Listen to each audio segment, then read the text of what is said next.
Ukrainian conflict. Now, I don't normally talk about what's happening in Ukraine and Russia, and here's kind of the reason why, okay? So when it comes to Ukraine and Russia, I'm going to go full screen for this real quick. When it comes to Ukraine and Russia, there is so much propaganda out there, you have no idea what's true. No idea whatsoever. Goes to Kiev, never, it looks like it never happened. You had the island where they said, F you, Russian warship.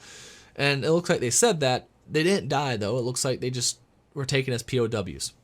You have Russia putting out their propaganda nonstop as well, right? So Russia is bad in this situation, right? They are invading another country. So, of course, they are the villains of this story, but it does not mean the people they're fighting against are inherently good. And I want to make this very clear. When we look at war, we kind of have this child's eye when it comes to it. We actually believe that if someone's fighting an evil country, it means they're inherently a good country. We have this idea that if you're fighting, let's say, the Nazis in World War II, you must be the United States, or you must be, England or France. These objectively good countries by comparison to Germany. But let's not forget, we also had the Soviet Union fight Germany. And objectively speaking, the Soviet Union is far worse than Germany in that regard, right? The Soviet Union was far worse than the Nazi regime. They killed hundreds of millions more people. Hundreds of millions more people. I can't express it enough. Read, Jordan Peterson talks about this a lot, but it's a must read. Read the Gulag Archipelago, right? It is a very, very, very important book that should be required reading for everyone out there. It is over there on that bookshelf. I should probably pull it up right here. I should probably put it on this one. I should probably take a reread through it sometime soon. But really read what went on in the Soviet Union and understand the fact of they were our allies even in World War II. They were not the good guys. They were on the good side, but they were not good guys. World War I, there was really no good or evil. It was just kind of two countries facing each other. Most wars in the world have either been between two bad countries or kind of almost neutral, right? It's not always good versus evil here. And so this story here really, I think, goes to show that.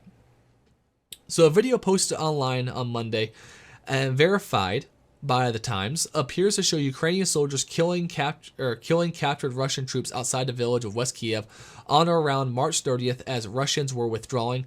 And basically, here's the article here, but it's easier just to read it in this thread. This is Ethan Hill, who is Visual Investigations with the New York Times. And yes, look, he's got his nice little check mark up there.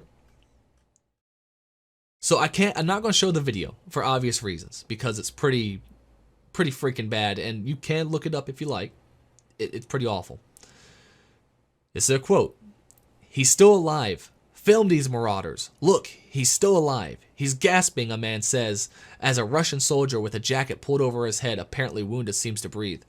A soldier then shoots the man twice. He keeps moving. The soldier shoots him again, and he stops.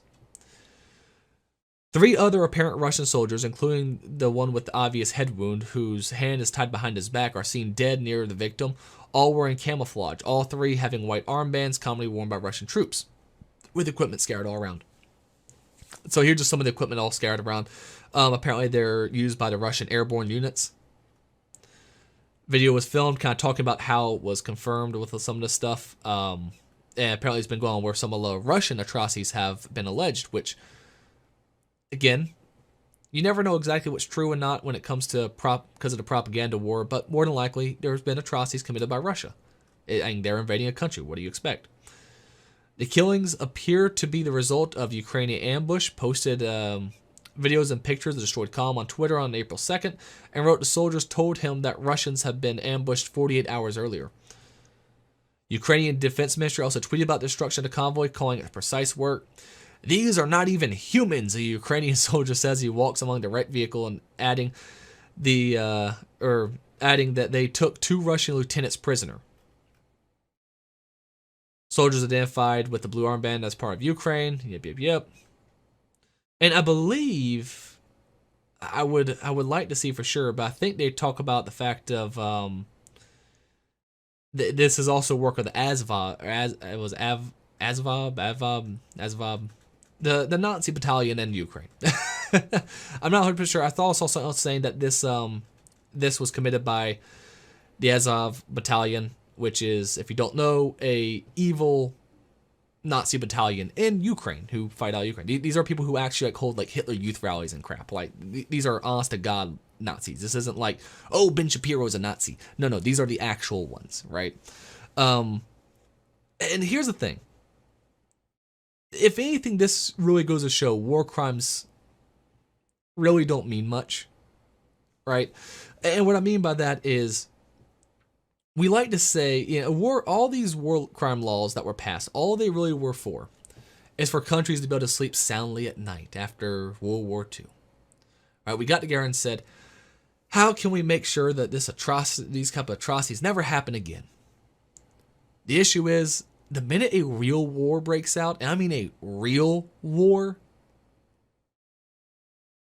you got this. Right? You got more war crimes being committed by both sides. By both sides here. And it's why a lot of these laws don't really make any sense of anyone really abiding by for the most part. And here's the thing. The laws that people abided by, even prior to the Geneva Convention or anything like this, were done for pragmatic reasons.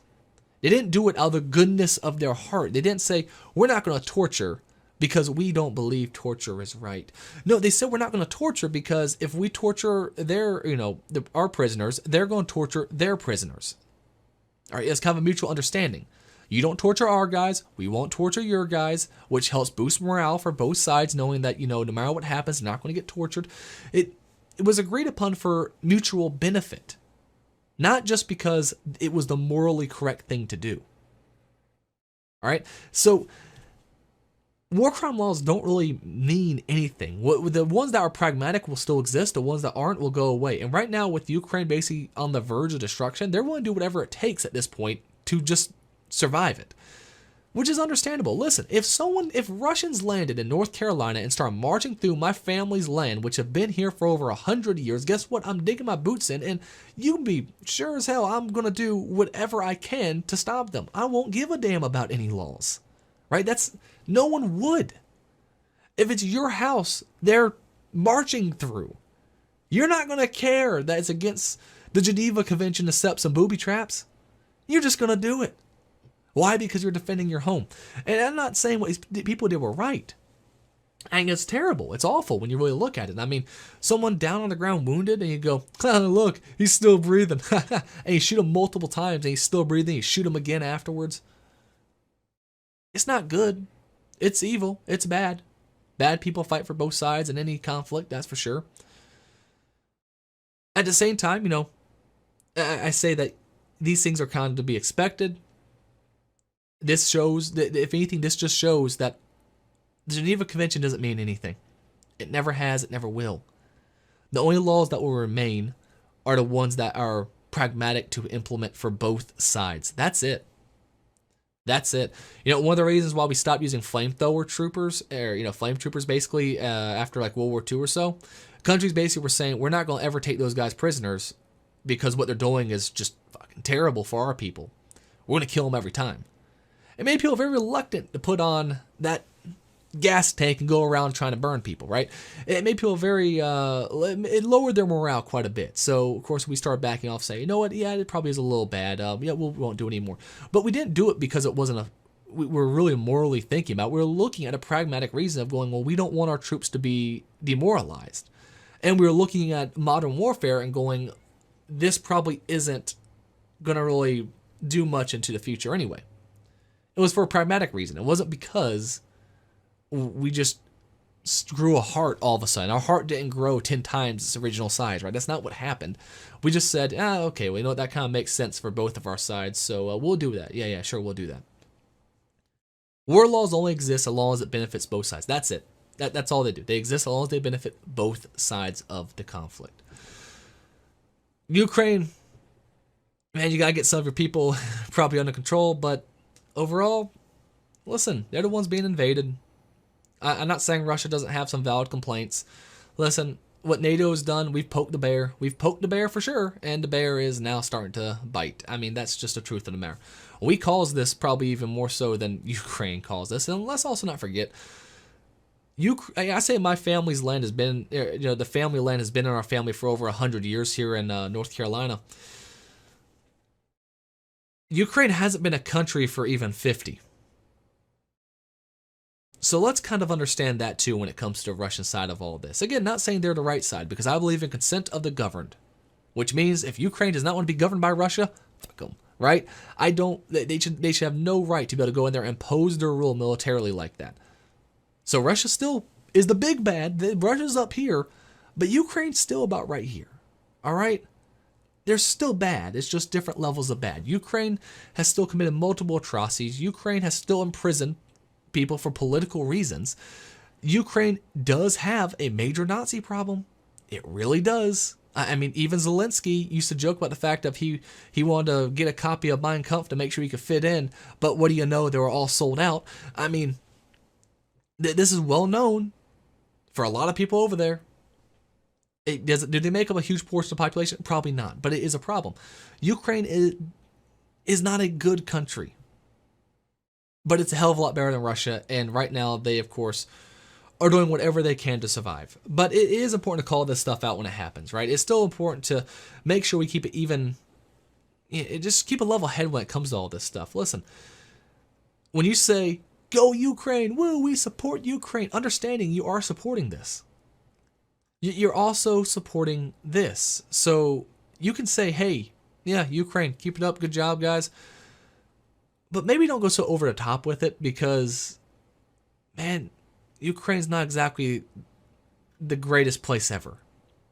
And just, it's a terrible situation. And the worst part is, again, we can barely trust we can even barely trust this story, to be perfectly honest. It's on video and they claim it's been confirmed, but what you gonna do?